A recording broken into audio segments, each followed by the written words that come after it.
There's the scream.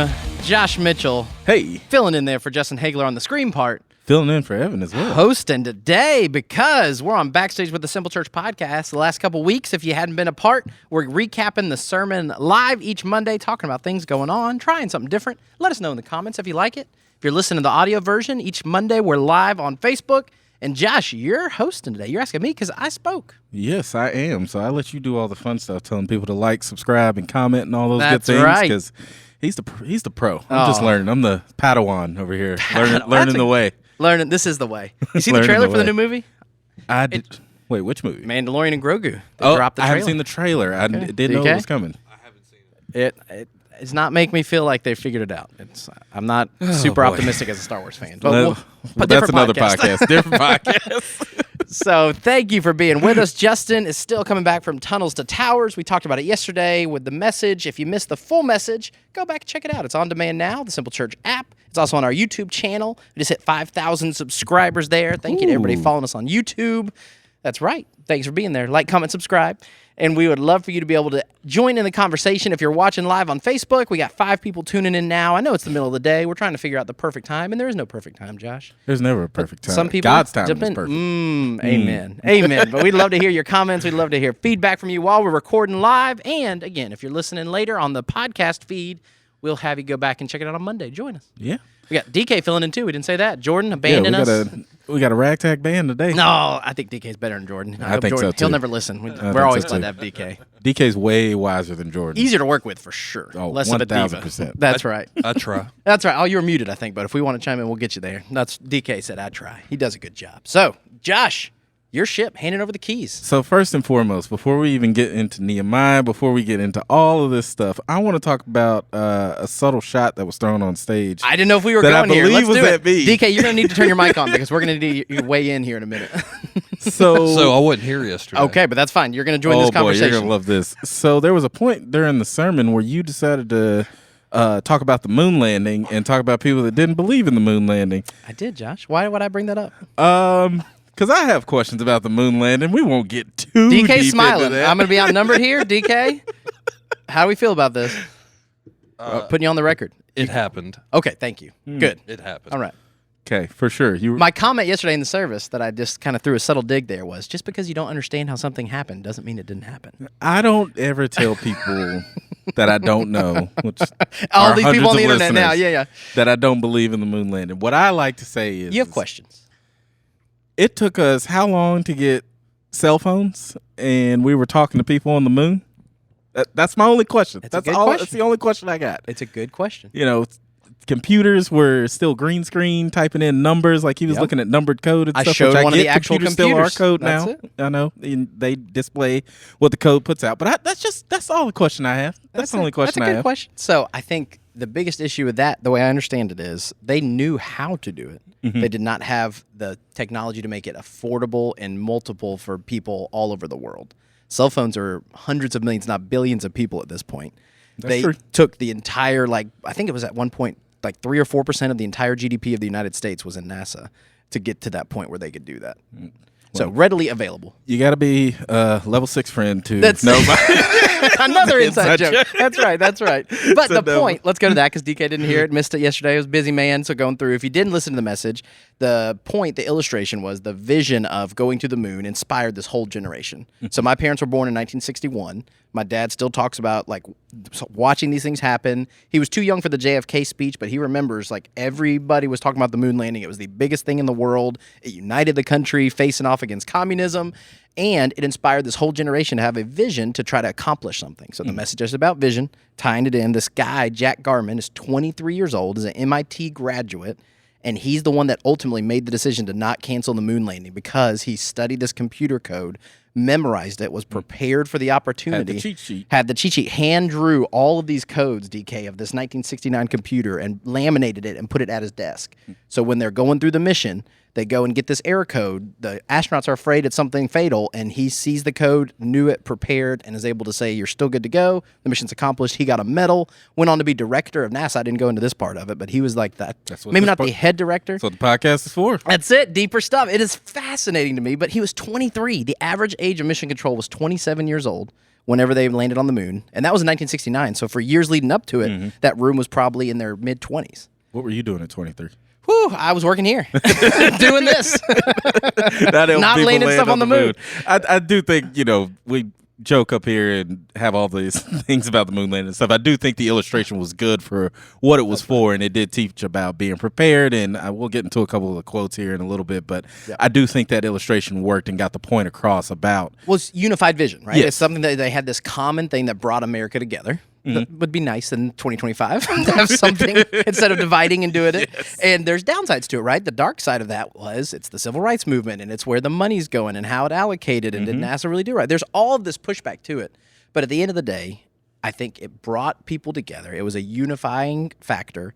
And right or wrong, you can go back and second guess in history. There's no denying that it inspired thousands, if not tens of thousands of people to do something that we would have never been able to do on our own. Yeah. And so when it comes to church, we have the most important vision. We have the biggest and most important story. We have the biggest and best product, if you will, that we are trying to tell people about. And it is very encouraging to me to see that. And I hope that we get to a point where, as Simple Church, as the overall church, we're inspiring people to something bigger instead of dividing and pulling people apart and being negative. And I do think that's one of the things that we do at this church in particular, is trying to help and inspire people. Now, sometimes it does get tougher than others. All the stuff that's been going on in the world in the past month, the past year, the past 5-10 years, throughout history. We kind of talk about all these times about how it's a bad time to be one of God's people, not necessarily because it's a bad thing to do, but just the things that come with that, the criticism, the questions, a lot of times hate that you get for it. And I really... that question really stuck with me, and it was kind of wondering, why does God often do his best work in bad times? What do you think about that? Ooh, that's a great question. Well, let's talk about bad times in a perspective, right? Yes, because everything's perspective. It is, and I'm a history guy. I was a history major for a year. I've always loved history. I have tried to be a student of history. I actually switched majors because I got tired of writing papers. I just went and switched because I knew I was going into ministry. But I loved my history classes, and I love the perspective it gives, right? If you don't know history, you're doomed to repeat it. Amen. That's right. So, the bad times. The Black Plague was a bad time. It was. The Israelites objectively being captured and basically under enemy rule for hundreds of years is a bad time. You're enslaved, and that's where we went to the Veggietales point. DK, did you grow up watching Veggietales? You ever seen Veggietales? I've seen it. Okay. Not watched I pulled one out from my conservative Christian upbringing there, and Veggietales took the story of Shadrach, Meshach, and Abednego and took the Israelite people being enslaved, working 6 to 7 days a week, 12 hours, hard labor, no end in sight, no chance of rescue, no freedom down the road. They were enslaved people working for the Babylonian Empire that would do pagan sacrifices, that didn't value life, that did not take care of them. And VeggieTales turned it into a chocolate bunny factory. And the guy that's in charge was making them go and make chocolate bunnies instead of throwing them in a fiery furnace at the point of death for worshiping a false idol. And it's just this whole, I would just love to know the meaning for that. And because that was one of the early ones too. So it's like, okay, we got this new brand. We're trying it out. We're going to see what churches and Christian kids really like. What can we down this story and make it more palatable for kids? It's like, yeah, let's do the torture of the Israelite people as a chocolate bunny factory. That's kind of a battle I have on a weekly basis on how I can, bring some of these messages history, back right? to, middle school level, Right. because I don't want to be scaring and terrifying That's them right. in these messages this week, because sometimes these stories are horrific. Dark. Yes. And there's a meme going around, and I'm not endorsing the show by any means, but The Boys has this character called Homelander who's like Superman but evil. And then it's like American history you learned in school is Superman. Real American history is Homelander. And there's some messed up stuff that we have done as a country that's happened in the Bible that it's hard to wrestle with, and it's not kid-friendly like this is going to be a 30-minute kid story. Exactly. It's tough. In middle school, they start getting old enough to kind of start filtering that out and do it. A little bit. They're still working through it. But it's like the story of Nehemiah. It ends as a womp womp. Yep. Like, you don't go and it's a happy ending. You don't go right off in the sunset. Nehemiah's the hero and everything's great. But I also think that's why it's important to have these people like your youth pastors, like you have once been, like I am now, or your preachers within the church, or just anybody that has helped delivering and explain God's message to you, to have an open mind to what all these things could possibly mean. And I think that kind of ties into that part where you were talking about dreamers and visionaries. Yeah. And I want to know, how do we know if God's giving us a vision and not just a daydream? That's a great question. So the point in the book, Andy Stanley wrote a book called Visioneering, fantastic book. Our boy Putt is here. He's talking about vision. He's in the comments. Thanks, Putt, for joining us. And I think it's so nuanced and tricky to just blanket statement summarize, right? Yes. So, first of all, if you have something you're dreaming about and you want to make a vision, go read the book. It's a great resource. It is a really great place to start because nobody really knows how to start. And you and me have talked about this when we have people on the podcast. It's like 99% of people, when they come on and tell us their story, they're like, I didn't know I was going to be here. I didn't know I was going to be doing special needs ministry. I didn't know I was going to be a middle school pastor, walking and raising money for water. Right. I didn't know I was going to do any of those things. Nobody really plans those things out. But when you're open to the possibilities of what the Holy Spirit's leading you to do, putting on your heart what breaks your heart, and when God is doing something and you get to be a part of it, it makes the path so much clearer. And it's these circumstances, right? We don't believe in circumstance. We believe that there is a God that loves us, that wants the best for our life, that's guiding us, but we have to take the steps. So our friend Bobby, who's passed away, we did a series, Be Like Bobby. We reference him often because he was a huge spiritual mentor in both of our lives. He was our small group leader. He would always say that sometimes God's path for your life is lit up with a spotlight, and sometimes it's a candle. But you still have to keep walking the path. You still have to take a step. And it's a lot easier when it's super clear and direct and bright and you know where you're going. And I was like, oh, I got my 10-year plan. Yeah, great. That's the fun time. Yeah, exactly. Everything's just coming up, Josh. It's perfect and everything's great. And then all of a sudden, the reality sets in and you get setbacks. And that path gets real narrow and you're trying to navigate with that candlelight. And you're just like, I don't know about this because I can't see a few steps further. I'm supposed to step here. I'm supposed to step there. I'm supposed to do this. And it gets really tricky in those darker times, so to speak. Yeah. So back to our question, though. I don't think I answered your actual question. Is when is it a vision? When is it just a daydream? Yes. And I think it lines up with God's principles. And this is why you have to go back to knowing who God is, knowing God's word. If you're trying to be a Christian and follow what God wants for your life, he's not going to tell you, go get Bugattis. Like, that's not a godly vision. That's not something he wants you to be rich. Agree. Some people will tell you that if you watch pastors on TV and this idea of the prosperity gospel, it just does not line up with Jesus at all. Mm-hmm. It is really hard to do. He doesn't want you to be impoverished and miserable and doing these things, but at the same time, what are you really looking for? It's a heart issue. Right. And I can't answer that for you. Nobody on a podcast can answer that for you, but when it lines up with God, it's a good place to start. So, DK, we'll use your example. You're here. Jordan's not here. You are not a pastor. You don't work at a church. You are a Christian guy who's working as a soundboard, but you're in the world, and you meet and influence people we would never meet. And not always for the best, not always for the worst. Just like we have bad days and interact with people, I'm sure. Yes. But you're a Christian guy who's working in the world and makes it better, I believe, from what I know of you. I've not been with you on every work site to know that, but I'm just going to go ahead and believe what I've interacted with. I try. That's right. We all try. But Nehemiah was not a pastor. He wasn't the priest. Ezra was the priest. Nehemiah was a cupbearer. Mm-hmm. He was in a secular, enemy, pagan world. He was working his best. There's no record of what he was like growing up, so we don't know. Was he really trying to do something for the Israelites, or was he just trying to get money and power and go up the ladder and do it? We pick up his story that he writes, so it's obviously biased, right? It's from his perspective, but we don't know how he got to that point. But we do know is that this opportunity knocked on his door. He asked about the status of Jerusalem, of Israel, and see how people were. It's hundreds of miles away, 400-ish miles. So back then, that was months of journeying. He would have probably never been to his homeland. He would have never been able to know the temple that was this great holy site. The Israelites are all dispersed and spread out if there's any that are alive. You don't get the internet. You don't get news. You don't know what's going on. You get news rumors and stories. Right. Way slow. We can't even imagine how slow. So all he has is this hope, and somebody raised him to follow God. Parents, we don't know. It's not mentioned. It's not in the Bible, but you got to believe somebody followed God and allowed Nehemiah to get to this point where when the opportunity came, he went, and it took 6 months. The Bible gives us the months, so it's 6-ish months based on the Jewish calendar that he prayed and fasted and sought God to know what to do. And then the quote was, which I think was great, again, Andy Stanley, way smarter than me, way better at these things, was that if you don't have the preparation, you'll miss the opportunities. Yep, opportunity apart from preparation results in a missed opportunity. That's right. So at one point, Nehemiah has to make a decision. We don't know if there's other times that the king mentioned something or said something to him, they missed it, but he wrote this one down and said, the king noticed he was sad. Why are you sad? And he shoots a shot. And again, I went into it a little bit there, but you just think about the power dynamic. And in this point in history, in this point in time, the king could literally pull out a sword and execute him on the spot with no repercussion. There's no rule of law. There's no constitution. There's no lawyers. That anxiety was through the roof in those times. I mean, you just think about it. You're this guy who's supposed to help the king, and you're just sitting there in the court, and at any given day when he has a bad mood, you don't know what's going to happen. Yeah. And so Nehemiah is in close proximity. We know that he's the cupbearer, which is a position of authority and this influence that God's put him there in this moment. But Nehemiah still has to ask. Mm-hmm. Nehemiah still could have gone through his whole life living in luxury while the Israelites suffered, where God's people suffered, while he just pretended it didn't happen. And there's no book of Nehemiah. There's no rebuilding the walls. None of these things happen. God could have done it with someone else.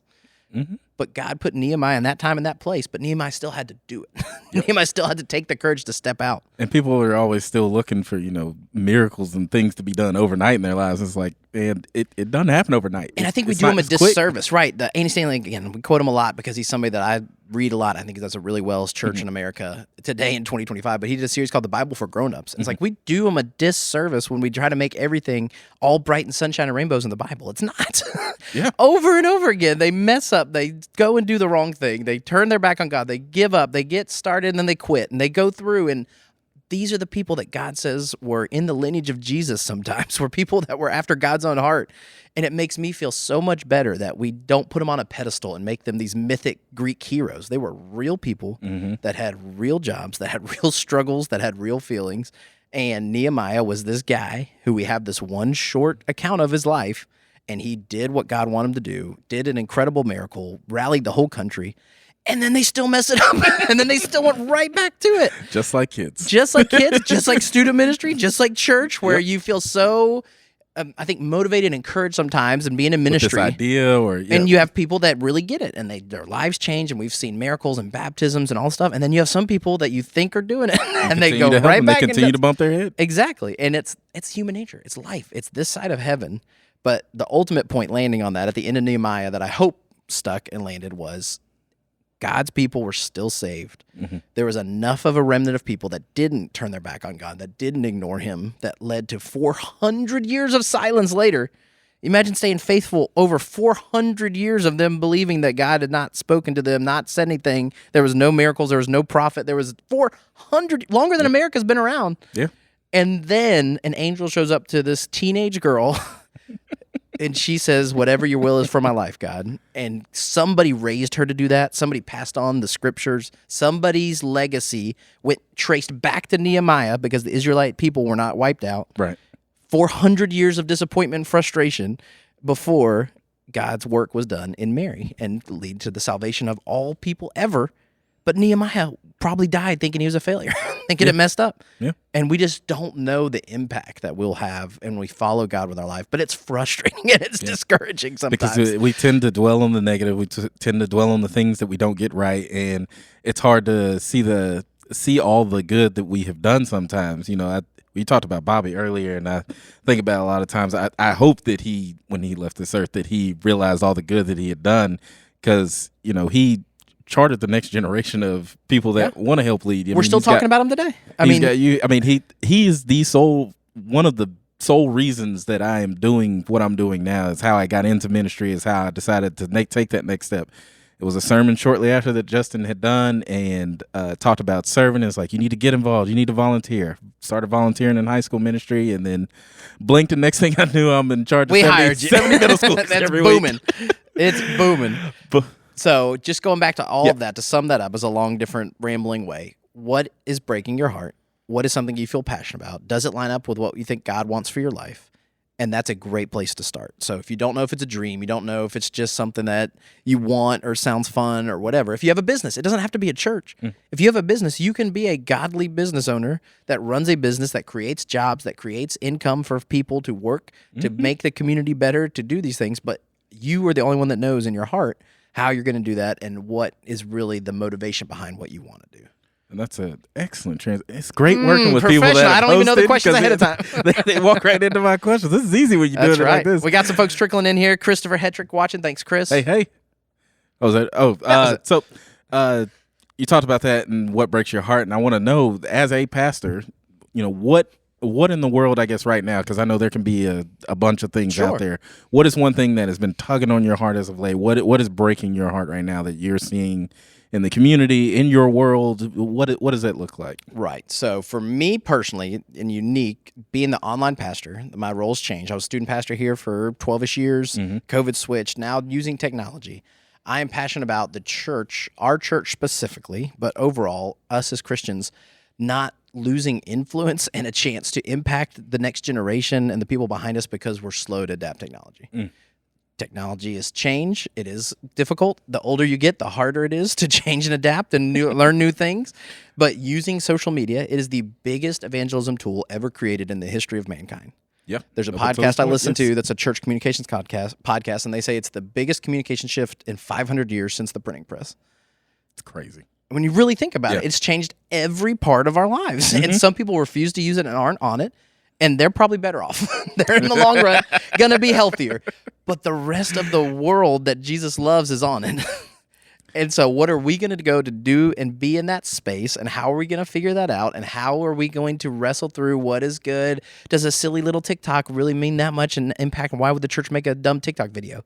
Because it buys you influence with a generation that speaks that language, that's looking for a church that shows you're still somewhat relevant, you still know what's going on, and you can impact and connect with them to lead them to the gospel, the truth, Christ, through social media. But if you're not on there, they never see you. They don't find you. And God can work in mysterious ways and do incredible things and do all that despite all of us. But what is our responsibility as a church, as leaders, to be in the spaces where people are? That's what I'm passionate about right now. And I think that's an important part, talking about social media. You know, we go back into the Bible and we always look at all these stories, these examples, these parables, all of these things where God is trying to teach us lessons, right? And we always talk about, like, well, what does a goat have to do with anything in 2025? Right. Or, you know, but we're not going to go burn in a furnace. Nobody uses those anymore. It's like, but those were stories that were applicable for the time. So when we're doing these silly TikToks, when we're doing these funny Instagram reels, or when I'm setting Jenga bricks on fire in the student ministry, true story, we'll get to that another day. But, for legal reasons, we can't go in more.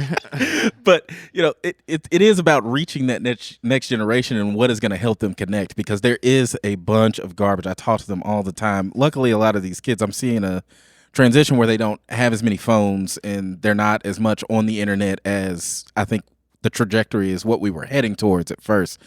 But I tell them all the time, it's like, if you can, stay off the Instagram, stay off the TikTok, stay off the Reels, because there's so much garbage out there. Right. But if that stuff is going to be on the internet, that is a great place for us to try and reach people, because they may be scrolling through that stuff and then they see a funny TikTok of us doing the little influencer thing, and they want to go to a high school ministry event because they're going to see Jurassic World, and then that creates that connection, and that's that first step. That's them. Chip said it earlier, getting off the highway, and getting an on-ramp, on-ramp to that next thing that's going to help lead them further to Christ. And so I love that, and I think that is super important. I haven't really thought about how impactful that was until you said that, but you know, I guess that's not my exact ministry. I'm trying to reach middle schoolers right now. Just get them to pay attention. Sure. And I will just say, as a parent, I have changed my stance on social media. As a youth pastor, when I didn't have kids, I was like, yeah, if they're going to be on it, we'll put middle school stuff on there and do it. Now, as a parent, I'm going to wait as long as we possibly can to let my kids be on social media. Amen. I'm not telling any parent they shouldn't, but reading, learning more, a great book if you want to be convicted and feel terrible about social media and what's doing is The Anxious Generation by Jonathan Haidt. I read this year. I'm going to put a link to the show notes. If you're a parent, you should read this book, because it is a direct correlation of all the anxiety, depression, mental illness. All of these things have gone up since smartphones have ruined childhood, basically. Yeah. And the younger kids are, the earlier they're on it, the worse it gets. And there's research now, because it was unprecedented. Nobody had one. You didn't know. Yeah. And so I do feel like in 10 years-ish that I was a youth pastor to now, I really do believe the wait till 8th is their organization, that they should at least wait till 8th grade for every kid to have any kind of phone. My kids, I'm going to try to push as late as we can. I don't know where that line is, and I'm not going to say in a year from now that we didn't give in and give a cone, because I do know that there's complications in logistics, and my kids are getting into more activities, and there's a million reasons to justify it. But the research, the data, the science, outside of Christianity, just in general human development, it is not good. It is not good for kids to have that access to the internet at that fundamental developmental age. I still had to go in my kitchen and use our family dial-up computer to plug in when I was in 5th and 6th grade. My kids are now. And so you couldn't just go on all the time. But doom scrolling and having the devices and all of this is having a negative effect. And we are the generation, our kids, we have to figure out how to do it better.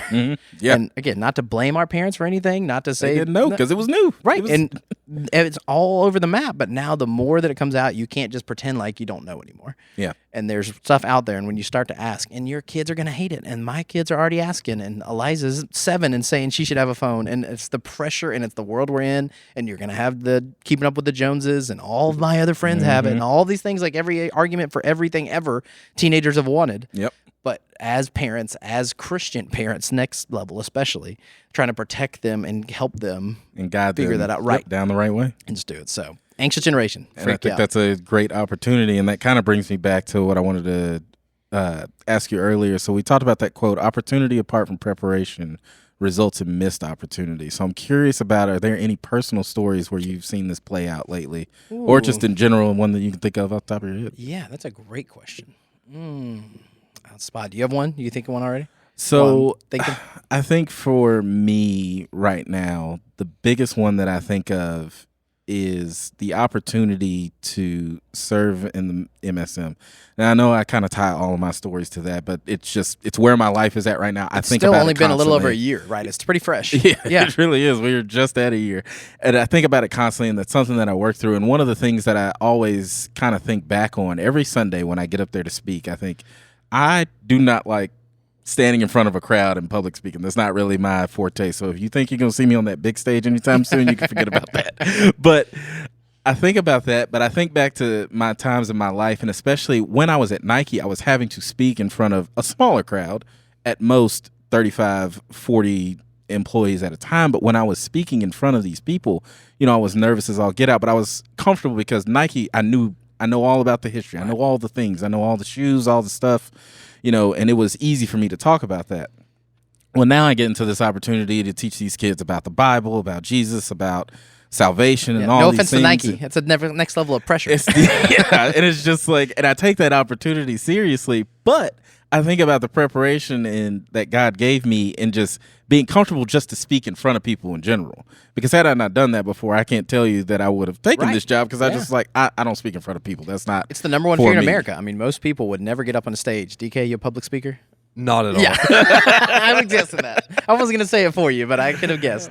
So like now when I'm doing this, like I still get nervous. I still, fumble over my words from time to time, but it is easier for me when all the biggest hurdle that I have to get past now is making sure I'm teaching them the right stuff. Yeah.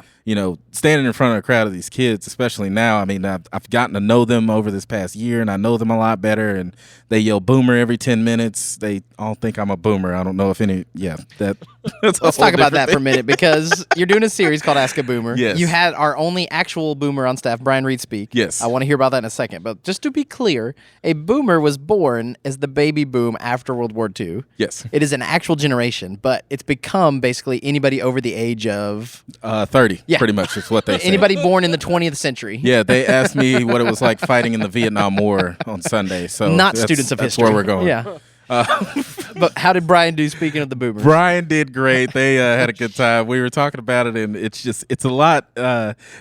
Kids are a lot calmer when there's somebody speaking that like they aren't as substitute familiar teacher. with. Yeah, they don't know what lines they can cross, what buttons they can push. But when it's me up there, they're yelling "boomer" every time the title slide comes on, and we have a good time down there. But yeah, we're doing a series called Ask a Boomer, really just talking about old age advice for the younger generation. What would you tell yourself back then if you could talk to yourself now? The one that really hurts DK is when they're like, "Oh, you were born in the 1900s." Yeah, Yeah, I was.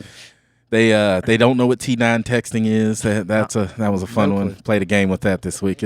But here's where it messes with you. When I was growing up in the 90s, that 70s show comes out. That was 20 years before I was born. Yep. This generation, the 2000s, is the same distance that the 1970s was for us. So when we think about how antiquated and stuff seemed in that 70s show, that's how they think about the 2000s. Yeah. Let alone the 90s. Yeah.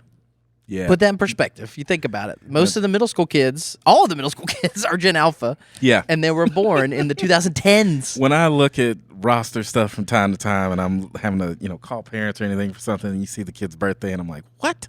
That can't be right. Do you know what? There's a typo. 2013. What? They're middle school. All Gen Z is out of middle school ministry and is in high school or older. That's crazy. The oldest Gen Z kids are entering the workforce. Time is a thief. It's wild. Time But yeah, is a asking thief. a boomer. All right, so you asked about missed opportunity. I know I was thinking about it. Yes. So I will go ahead and just say I filled in to speak because Justin and Chip were gone to a trip. I think it was Africa in like 2009 as the youth pastor. They didn't ask me again for 7 years. So when I think about working in student ministry, preparing, I really wasn't ready in 2009, and I prepared. I did the work, but you're just not as good at it. You don't have the reps. You don't have the time and the energy speaking.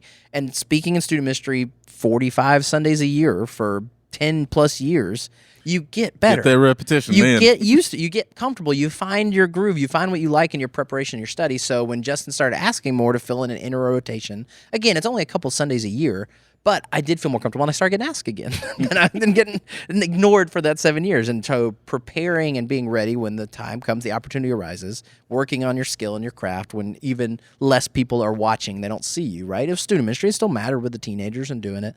But then when you have this chance to be on the big stage, the bigger opportunity, it was ready and better than I was before you'd had the reps. And you're great at it now. I'm trying. I mean, I always can yesterday. get better. Thank you. I appreciate that. But I do feel like we also have a very unique style at Simple Church, and it is tougher for people who haven't grown up in it to come and do it. So, like, we have guest speakers that would speak in student ministry, and I'm thinking of a couple right now that are very good communicators and speakers, but they don't use video clips. They don't know where to find video clips. They don't go and have memes and illustrations and these different things, like setting the block on fire. You laughed, but we do those things to get kids' attention, to re-engage them, because it's who they are. It's this generation of kids. It's going to be very difficult for them to sit and listen and be still for 25, 30 minutes. Yeah. For their whole life, and they've never done that for anything. And teachers are fighting through this, and education is working through this. Every phase of life is going to have to adapt and adjust for this generation coming up and Gen Z coming up now. And it's frustrating and it's difficult. And most of the time, it means we as the older generation have to change and adapt for the sake of them, not just to keep and do what we like for us. Right. And it's the church overall, the Big C church. Churches are dying off and not reaching young people and have a country club mentality. And they have their 60 or 80 people that like what they like and their style of music, and that's who they want to be. And when that church and the funders die, they're gone. And they close the doors and they come to you to sell the building. I mean, that's happening all across America. Everywhere. In our local community. I mean, Yeah, and I'm not saying Simple Church is the only way. I'm not saying we're the right way. I'm not saying we are the perfect way by any means. Definitely we are not. flawed and messed up and have jacked up issues trying to of figure our it own. out all the time. But what I've always respected about Justin from the time he was a youth pastor for the last 30 years I've known him now almost, which is crazy, 25-ish years. Yeah. He has had a heart to reach people, to do things differently and not just do the same thing because it's what we've always done. And figuring that out and how to do it. And he's on TikTok now. He's trying to go. And he's using Steve Hartman videos and all these different things. But it's because it's for the sake of the next generation and the people that we believe God loves and cares about. But you have to speak their language. Jesus used parables and stories and talked to them in the way they understood, and the common people, not just in the temple, but out along the farmers and the educated. They were illiterate.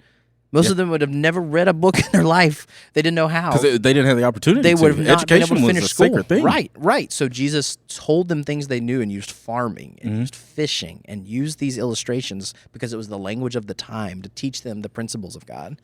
And thousands of years later, we're still using it. It worked pretty well. It's something that we think is a success. And so the parables and the stories of our time are movies, are the moon landing, are the Wright brothers, are these cultural things that we can point to God, and I think use those biblical principles is a big deal, and that's what we're trying to do. I agree.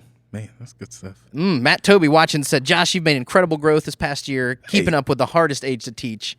Good job. One of What's your up, leaders. Matt? Shout out to the Tobys. That's right. And if you want to be a middle school great leader, volunteers we hang got out with down Josh there. and Matt. They need some leaders. You're booming. You've reached Yeah. more kids, got Come more on stuff down. happening. We have a good time. They do yell a lot, but we get it under control. We have a good time. Yeah, we double dated with some friends the other night, and they were just raving about you and talking about what great job. Their son moved up to 6th grade, did a good job, man. And Awesome. it's not easy doing it. Love to hear DK, that. we're going to throw him in there and experience the middle school Yeah, kids come for on a down. week. I'll just keep you on the soundboard. You don't have to do anything crazy yet. DK just made a face. We always have free pizza. Come on. That's right. That's the youth ministry trick. All right. So diving back in a little more. You quoted Nehemiah's prayer and it said, "Remember me with favor, O God." That's the last thing he says. That's the mic drop. Yeah. That's the end of Nehemiah. He's gone back to just his job, left for 6 or 8 years, comes back probably on let's be honest, he's probably like victory lapping. Mm-hmm. He's like, I want to see all the great things these people have done. I've set them up for success. I got the walls rebuilt. I got the king to do this. I'm going to be a hero's welcome.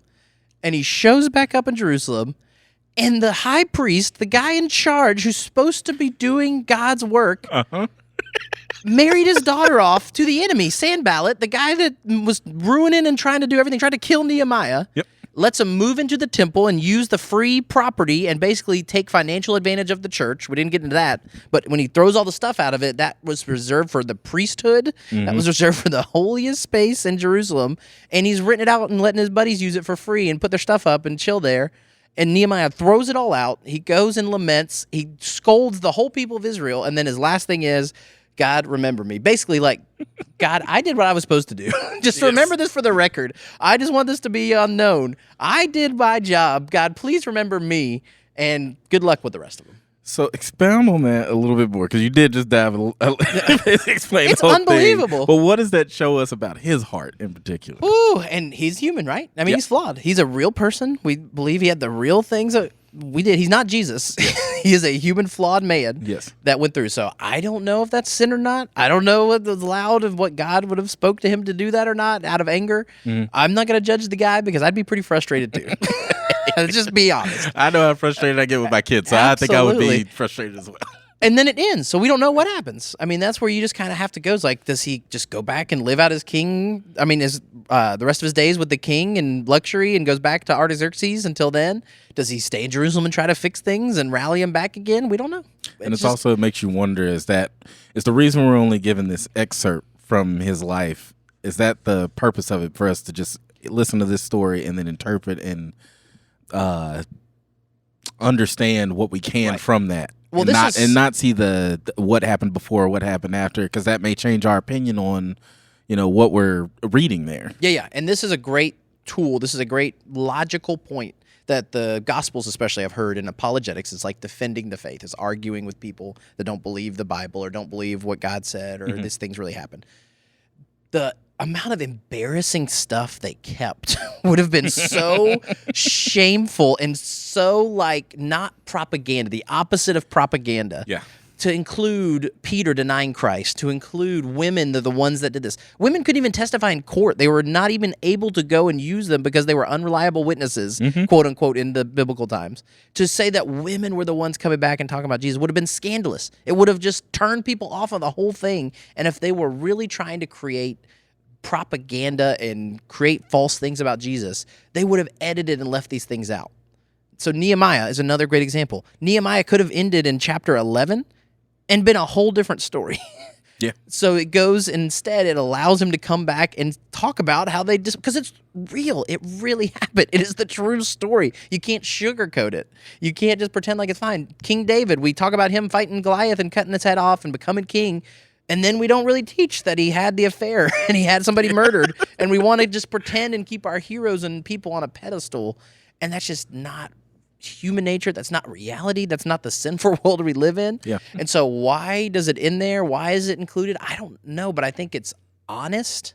I think it is real, and I think it's encouraging to me. And I think when you really read it and understand and dig into it more, it's like, okay, God, these people who you have talked about, done these great things for you, still were flawed, still were discouraged, still were frustrated. The Psalms are full of lament and pain and agony and just giving up. And it's so dramatic when you read Psalms and you just go through. It's like, I'd rather just die. I'm just trying to give up and go. Like over and over again, it's these high highs and low lows, and it's being human. It's being a person, and that's true then, and it's true now. And I just relate so much more to these flawed people that got frustrated, that threw the stuff out of the room, that tried to do the right thing, and still people will mess up and let you down and be disappointed. But that's not the end of the story. That's not why we do it. Right. You can't just go and live for other people's approval or thinking that things are always going to go your way and things are always going to go right. in life you will have trouble. Yes. Jesus doesn't say maybe, say if. It's going to happen. You're going to have trouble, but take heart. And the hope we have that's not like everybody else's, that we've overcome the world because we believe we win. Mm-hmm. We ultimately get to be with Jesus, and we don't know And that's what's the going to happen ultimate and goal. pass it. Right. But it's frustrating. It's tough, and it's disappointing because we're not in heaven. We're in a fallen, messed up earth. And it's okay to ask why, and it's okay to not fully understand the full picture. And you won't. Yeah. I mean, the bottom line is you won't.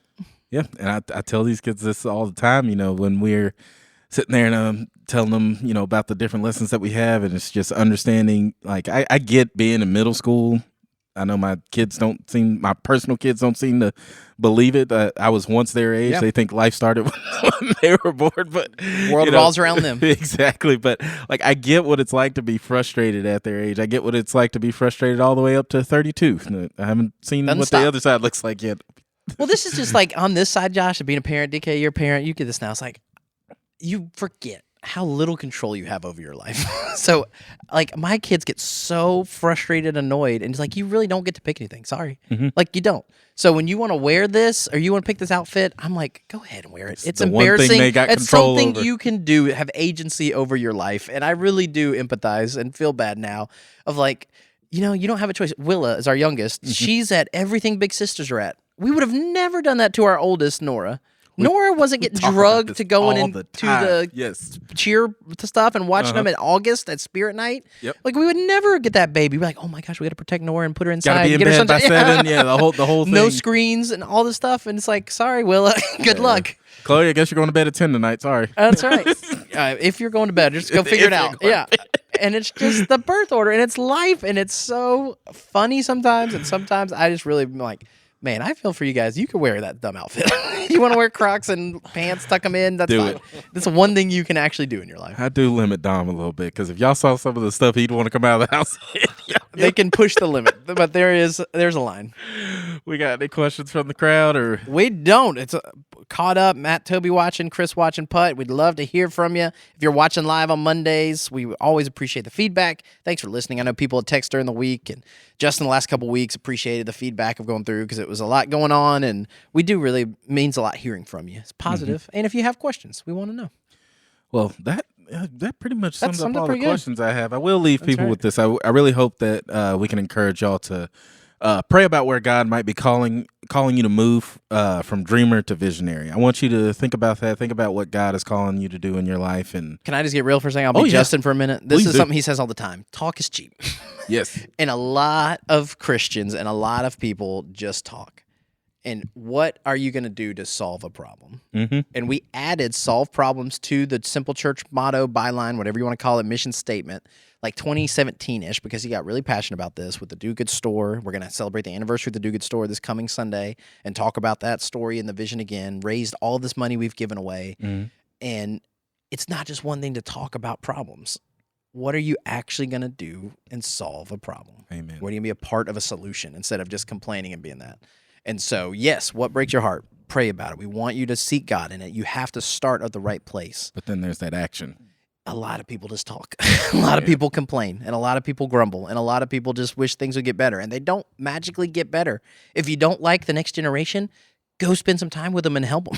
If you're mad about the kids these days, do something about it. And like my great friend like the great philosopher Marshawn Lynch said, I'm just about that action, boss. That's right. I'm just here to get fined. So yeah, be about it. Take action. That's right. So we had people show up for Volunteer this past week. Volunteer was a chance to serve, to sign up and find a place to go on Sunday. We try to make it as easy as possible. It's not too late. If you miss that, you want to serve, you want to volunteer somewhere, give a little bit of your time on a Sunday. We would love for you to do that. And you never know the kingdom impact that will have on somebody else when you go and make it not about yourself. Smiling at somebody passing out a donut, serving in a kid's ministry, sitting at a table and get to know middle school kids. The best things in my life have come from serving and dying to self and giving it to someone else. It's exhausting sometimes. It's frustrating sometimes. It is. There's not always the wins and the great high stories, and people disappoint you and let you down. You got to keep fighting through. But it's the best things in life. Mm-hmm. And that was the other thing, talking about Volunteer, that got me thinking about that. I really wanted to highlight Caleb and the work he's doing with college life. I so proud of everything that he has developed with that ministry and reaching a crowd that is often overlooked. You know, after you get out of high school ministry, it's kind of like, all right, you're a young adult now. Figure it out. Go join big church. And it's just, there's not that small group connection time. There's not really people where they can gather and talk about the issues that they're going through at that point in their life. Because I do remember that point in my life, and I kind of drifted off the way, and it's a scary time. Like you're trying to figure out, getting through college or trade school or whatever you're doing after high school, whether you go straight into work and then you're trying to figure out bills and balancing personal relationships, and friends are moving on to different points in their life. People are having kids, and it's hard to navigate that. So I mean, I got married at 22. How old were you when you got married? Ooh, I was 27. DK?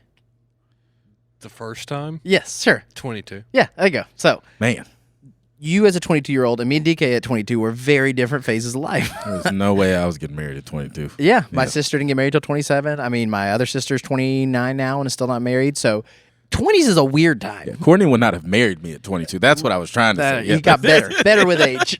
But it is a difficult thing because, like, some people are working in their careers that they've dreamed about, and they're becoming a teacher. Mallory started teaching at 22 and was going to be her career path forever.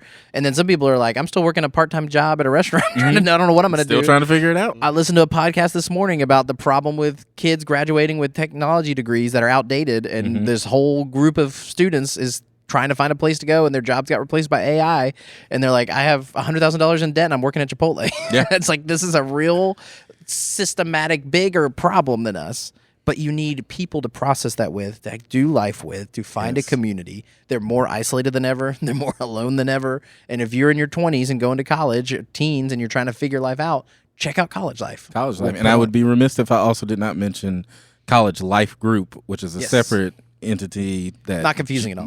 not confusing at all, but that is led by Jonah. He's also our high school pastor. He's doing a great job with those students as well. It's just two opportunities again for the students in that area to be able to reach out to each other, connect, learn more about their faith, but also be able to help solve problems with each other, because it's a tough time.